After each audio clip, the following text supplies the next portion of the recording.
আল্লাহু আল্লাহু আল্লাহু আল্লাহু এ পাগল এই যা বসে তোর কোনো লাভ নেই।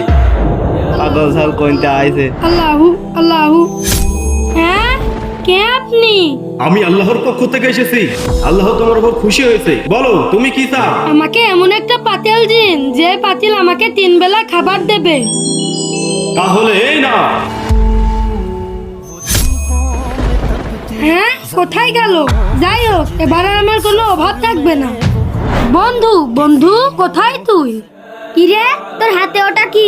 বন্ধু, আমি একটি জাদুর হাড়ি পেয়েছি। যখনই খাবার চাওয়া যায় তখনই পাওয়া যায়। বন্ধু, বিকেল হয়ে গেল, আমি তোদের এখানে একটু বিশ্রাম নিই। আচ্ছা ঠিক আছে বন্ধু।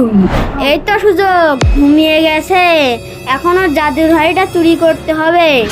দেখি তো জাদুর হাড়ির ভিতর কি আছে। মরে গেলাম রে, ওরে আল্লাহ রে। কি হলো বন্ধু? আরে বন্ধু, তোর হাড়ির ভিতর সাপ। কই, হাড়ির ভিতর তো কিছুই নেই। কর্মের ফল আমরা দুজনাই পেয়েছি। আমি পেয়েছি আল্লাহর রহমত, আর তুই পেয়েছিস আল্লাহর গজব। প্রিয় দর্শক, ভিডিওটি কেমন লেগেছে কমেন্ট করে জানান। আর চ্যানেলটিকে সাবস্ক্রাইব করুন।